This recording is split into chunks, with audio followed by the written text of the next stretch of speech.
Jadi itu Saya kira kemarin alasannya itu Pak, selain beberapa masalah perwira keamanan dan militernya juga stabilitas. dibunuh. Beberapa perwiranya juga udah dibunuh, Pandi. Jadi Loh, sekarang bukannya Saudi Arabia lebih senang kalau Iran jatuh, Pak Ompong. Israel nih, Israel yang ambil alih. Kalau Israel saya kira begitu Amerika bilang serbu. Dan Tapi saya bagaimana rasa kalau Amerika masuk juga Mossad ikut Pak Paul. Tanya mereka loh, yang punya sekarang intelijen. sudah ada Mossad di sana, Pak. Iya, Saya yakin udah. nggak mungkin bisa begitu ini. Ini kan cuma tinggal ngirim senjata ke rakyat langsung perang sipil. Nah, contoh soal si Haniyeh itu kok bisa ditembak di apa apartemen yang spesifik tingkat Iya, berapa kamar sama berapa. Khamenei pun matinya bisa begitu, tapi kan tidak greget, Pak. Maunya kan matinya kayak Gaddafi. Supaya jangan jadi pahlawan. Supaya matinya di tangan rakyat. Kalau jadi pahlawan kan bikin gerakan baru.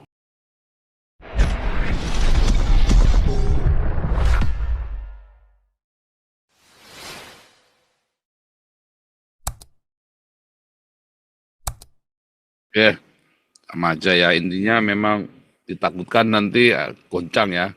Di pengalaman, ya sama ya, analisa kita juga sama. Karena ada masalah pengalaman di Afghanistan, di Libya, di Irak. Saya rasa memang Iya, dilematis Pak Paul. Kalau misalkan Amerika nggak mengambil tindakan, saya kira mungkin puluhan ribu bakalan habis ini dieksekusi tanpa pengadilan, Pak. 10.000 itu. Itu 10.000 itu pasti dieksekusi semua itu. Kan Iya. 3.400 meninggal, yang 10.000 ditahan. Itu bisa Oh, dibunuh semua itu. dieksekusi Pak, masih banyak yang lain. Nah, mereka ini kan raja tega Pak. Artinya kan tanpa ada proses pengadilan main eksekusi aja kan. Cuman karena ancaman Trump itu kalau ada yang dieksekusi maka kami akan masuk. Udah dibatalin Pak. Udah ini. Ya. Tidak benar bahwa akan ada eksekusi. Jadi kelihatannya tekanan dari Trump soal eksekusi itu mungkin membuat mereka itu berpikir dua kali untuk melakukan eksekusi tanpa pengadilan kepada rakyatnya. Tetapi apakah rezim Iran ini bisa dipercaya? Rezim para mullah ini? Saya kira enggak, Pak Paul. Saya kira sulit untuk dipercaya. Nah, ya, pokoknya dia nggak urusan kok, nggak urusan nyawa, ya kan? Yang penting dia asal tetap berkuasa mereka, asal jadi tetap nggak urusan nyawa. berkuasa. Dan dia tidak berpikir ke depan makin hancur. Nah ini Ompong, saya belum dapat beritanya. Kemarin itu hari Rabu, sebetulnya mereka itu ada schedule gantung. Orang pertama demonstran yang ketangkep mau digantung. Kemarin hari Rabu. Tapi sekarang kok belum kedengaran lagi. Apa udah benar? Sudah ratusan. Sebentar ya, saya udah. Enggak, yang ini yang nggak tahu, yang cuman ini yang nongol beritanya. Satu orang ini umur 26 tahun. Bentar ya, ratusan digantung. Dan ya terus terang Pak Paul, negara-negara Arab ya nggak akan mau Iran ini diserang ataupun dikatakanlah kembali ke masa lalu. Bisa terjadi revival Pak di sana Pak, besar-besaran. Iya. Jadi saya kira alasannya itu Pak, selain masalah perwira keamanan militernya dan juga stabilitas. dibunuh. Beberapa perwiranya juga udah dibunuh, Pandi. Jadi sekarang bukannya Saudi Arabia lebih senang kalau Iran jatuh, Pak Ompong. Kan mereka musuh bebuyutan. Iya, tapi kan setelah itu siapa? Kalau yang menggantikan lebih chaos kan, kalau ini kan terkendali, Pak. Kalau sekarang sporadis kan nggak terkendali, Pak. Malah bahaya, Pak. Bahaya semuanya. Mereka kan akan ngungsinya pasti ke Saudi, Pak. Iya, itu akan banyak, mengungsi kompleks, pasti ke Pak. Saudi. Itu kompleks itu, Pak. Jadi harus rapi bener. Jadi pasca nih siapa yang diterima, ya di mapping semua, walaupun sudah lama mereka sudah melakukannya, tapi kan recalculate, ya kan. Setelah itu bagaimana responnya Cina nanti? Makanya Amerika lagi pasang kuda-kuda nih, tunggu tanggal main. Terus buat apa kalau misalnya kalau misalnya Israel nih, Israel yang ambil alih. Kalau Israel saya kira begitu Amerika bilang serbu. Dan tapi saya rasa kalau Amerika masuk juga Mossad ikut Pak Paul. Tanya mereka yang punya. Sekarang sudah ada Mossad di sana, Pak. Iya, saya yakin nggak mungkin bisa begitu ini. Ini kan cuma tinggal ngirim senjata ke rakyat langsung perang sipil. Nah, contoh soal si Haniyeh itu kok bisa ditembak di apartemen yang spesifik tingkat Iya, berapa, kamar sama berapa. Khamenei pun matinya bisa begitu, tapi kan tidak greget, Pak. Maunya kan matinya kayak Gaddafi, supaya jangan jadi pahlawan, supaya matinya di tangan rakyat. Kalau jadi pahlawan kan bikin gerakan baru, betul nggak? Jangan sampai Ya dia jadi suruh, pahlawan, nggak boleh.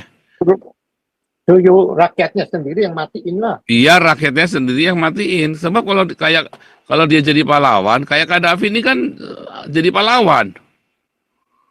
Gaddafi sampai itu Saddam Hussein. Kalau Gaddafi kan enggak, dicincang rakyatnya sendiri. Nah, maunya Amerika kan begitu, menurut saya. Nih, ulat bulu nih tadi kasih apa, bilang apa tadi ulat bulu. Masuk ulat bulu. Ini ulat bulu sekarang, nah ini nih, pemalu nih. Lanjut, pendengar yang Ah, baik. pemalu nih ulat bulu nih. Dulu mah vokal kali dapat toping. Sekarang mah diem terus.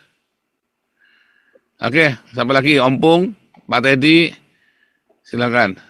Bu Ellen mau nih, mumpung ada si Ompung nih, ayo kita kalau udah cerita kalkulasi ekonomi begini sama Ompung ya. Kalau sama saya ya, walaupun saya pernah belajar, tapi dulu ya saya waktu belajar di itu ya di saatnya waktu belajar magister ya, saya kan pernah belajar magister sampai tinggal proposal dulu ya saya tinggal.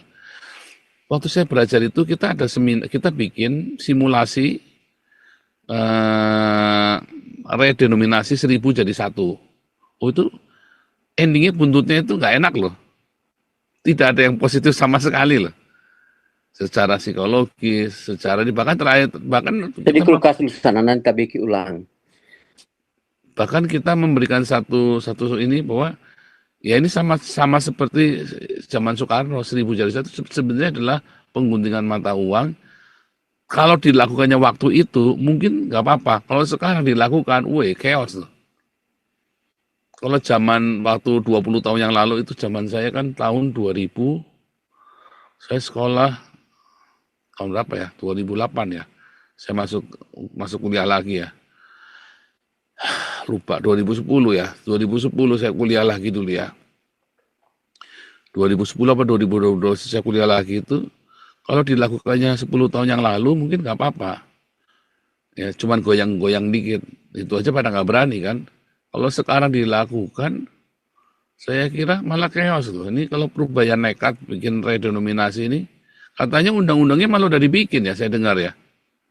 Wah ini chaos loh. Ini sama saja Anda gunting mata uang 1000 jadi 1, lalu tiba-tiba Anda gajimu 5 juta jadi 5.000, sementara harga motornya tetap 15 juta, mampus lah. Iya kan? Gimana Om Bung? Iya, kan memang sebetulnya kan kalau kita lihat Pak Paul, ekonomi ini kan bisa stabil di zaman Orde Baru, di zaman Soeharto kan karena ya pemerintah itu kan punya prinsip ya, pertumbuhan, stabilitas, pemerataan, termasuk stabilitas mata uang, stabilitas rupiah, stabilitas inflasi.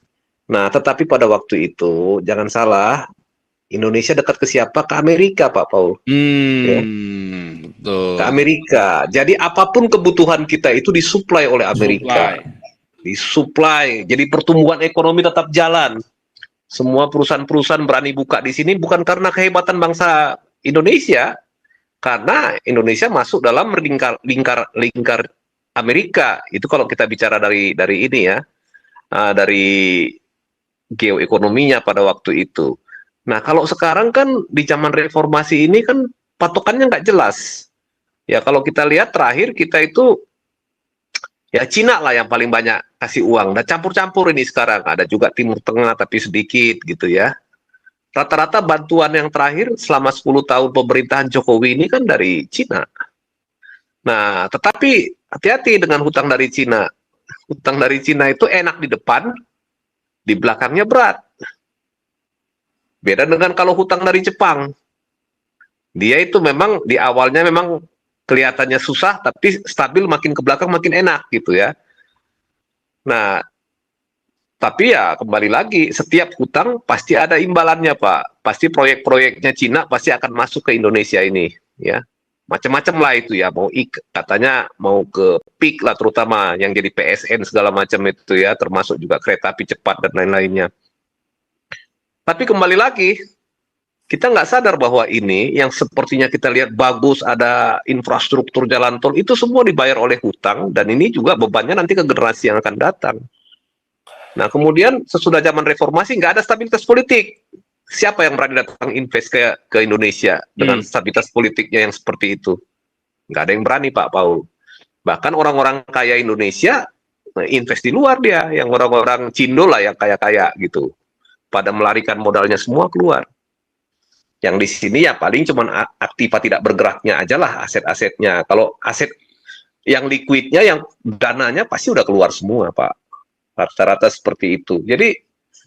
Jadi kalau misalkan yang saya perhatikan, kalau kita lihat sejarah perekonomian, awal-awal Indonesia merdeka juga, itu semua itu hasilnya itu dari apa? Dari nasionalisasi, Pak. Nasionalisasi perusahaan-perusahaan Belanda itu.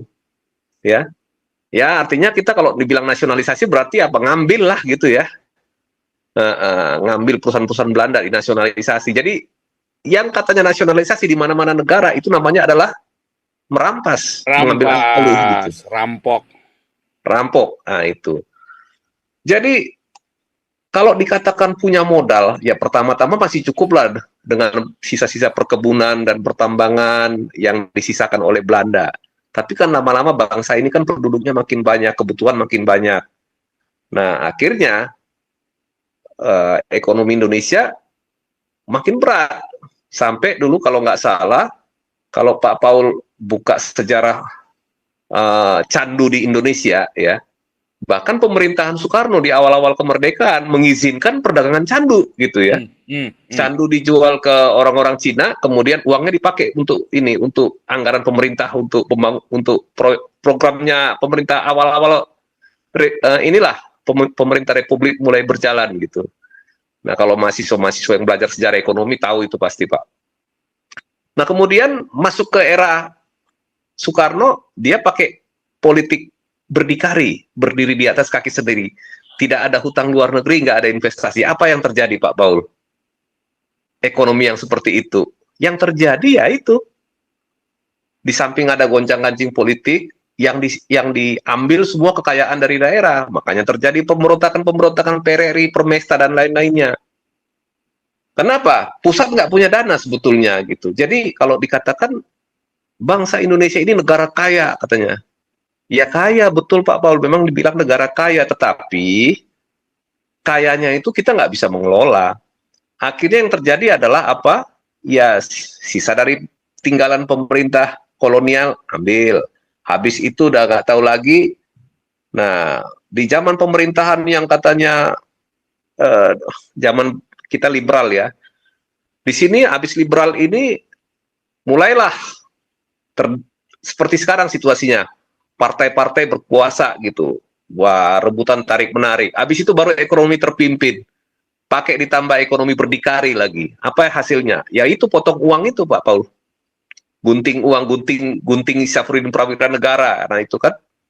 Jadi kalau ngelihat situasinya, Indonesia itu ekonominya bertumbuh, yang betul yang bertumbuh yang saya lihat adalah sejak pemerintahan Orde Baru, tapi itu ditopang oleh Amerika. Tapi itu nggak gratis Pak Paul. Amerika minta Freeport kan gitu kan. Semua ada biayanya Pak Paul, ada harga yang harus dibayar gitu Pak Paul. Ada yang harga yang harus dibayar. Nah, itulah selama Orde Baru. Nah, ketika masuk Orde Reformasi, apa yang terjadi pemerintahan yang pertama? Itu Megawati sampai jual aset-aset Pertamina loh untuk membiayai anggaran waktu itu. Sisa pajak peninggalan nggak ada gitu ya. Nah, ini kemudian masuk ke era SBY, nggak tahu, kadang juga entah pakai IMF atau tidak gitu ya.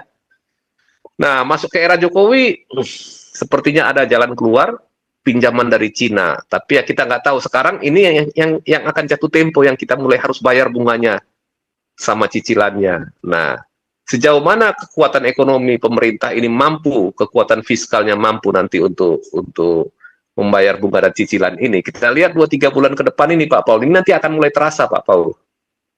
Gitu kira-kira. Silakan Pak Paul. Nih, komandan masuk nih. Jadi Oke, udah ada suara komandan. Ya, nih, Andi Panjava komentar dulu. opung. Jadi Ya. maksud you zamannya Soeharto itu kita nggak banyak utang luar negeri gitu maksudnya. Oh iya, banyak sekarang. Kalau dulu masih ada investasi Pak, tapi begini, zaman Soeharto itu penjadwalan hutang itu rapi. Hutang sekian, nanti berapa tahun kemudian bayar bunga sama cicilannya gitu. Dan itu masih bisa stabil lah ya, stabil terus begitu. Kalau sekarang ini, kalau kita lihat, makin berat bebannya. Nah ini nanti untuk bayar hutang yang akan jatuh tempo ini, kita harus hutang lagi. Jadi ya inilah namanya gali lubang tutup lubang Pak Paul. Gitu. Iya. Kalau Jadi, zamannya hutang- Soeharto itu Pak, sekalipun hutang, ya seperti Susombari Soeharto, BUMN kita dijual tuh cukup buat bayar. Itu beneran cukup. Tapi kalau karena zaman Soeharto itu terencana Pak, jadi bisa cukup dan korupsinya terstruktur rapi. Kalau sekarang Pak, korupsinya itu nggak jelas Pak. Betul Pak Paul. Dari ujung pangkal kaki sampai kepala semuanya bisa yang Kapolsek itu korupsinya bisa lebih gede daripada Kapolda Pak. Kalau zaman Soeharto nggak bisa, udah kayak gajian, korupsi itu udah kayak gajian zaman Soeharto. Oke, Kapolsek ya maksimum berapa ya 100 juta. Kapolres korupsinya berapa maksimum 2 M. Kalau Kapolda maksimum 10-100 M. Ya kan kalau udah jadi Kapolri apa segala macam bisa triliun. Nggak bisa. Polsek itu kayak di siapa itu sih yang di Irian Jaya itu siapa itu yang sersan orang Batak itu. Aduh, siapa? Yang illegal logging sersan itu. Terus. Si Torus. Iya. Itu nggak ada cerita begitu zaman Orba, nggak boleh, haram jadah. Kalau zaman ya. nggak bisa diatur. Zaman Soeharto dulu saya beli dolar cuma 750 tuh saya waktu berangkat sekolah. Gila, enak banget. Iya, tapi kita masuk nih. Ya. Lanjut. Oke, suara komandan masuk. Ya, saya cuma satu Iya. boleh saya Ya. singkat aja. Ya, saya cuma tanggapi apa yang dikatakan Ompong Toba dan cluenya saya dapat cluenya. Artinya bicara kemanusiaan, mereka nggak peduli manusia mau mati berapa. Nah, inilah yang saya selalu suka mengambil cluenya di situ. Itulah gaya kepemimpinan Islam dalam konteks revolusi. Mereka tidak peduli, ya mau pelanggaran HAM, mau bunuh orang. Mereka itu akan menggunakan hal-hal seperti itu. Oleh sebab itu di hukum pidana dan penegakan yang ada di Iran itu mereka menggunakan instrumen muharabe itu yang itu menggunakan berperang melawan Tuhan. Sehingga banyak korban-korban yang berjatuhan di Iran itu sejak tahun 79 sampai sekarang. Ya, itu pelanggaran HAM berat yang dilakukan oleh United Nations, tapi tidak bisa disentuh oleh hukum internasional. Nah, itu persoalannya. Baru kita ambil kesimpulan hari ini, benar. Islam itu yang menakutkan. Mereka membunuh manusia seperti membunuh hewan. Karena dia mau melakukan hukum-hukumnya itu gitu. Nah, ini saya senang dapat kesimpulan setelah eskalasi kita bicara itu karena kepemimpinan gaya itu Pak Paul. Si gaya otoriternya, pemimpin tertingginya itu menggunakan Islam itu. Sehingga negara rusak. Mereka tidak peduli. Ya. Manusia itu manusia atau apa mereka bunuh aja. Ya ini saya mau mengatakan dasar filosofinya ke situ. Si Islam ini kalau ada kemanusiaannya hilang. Fenomena ini ada di dunia mana? Ada perhatian di Afrika, di Asia.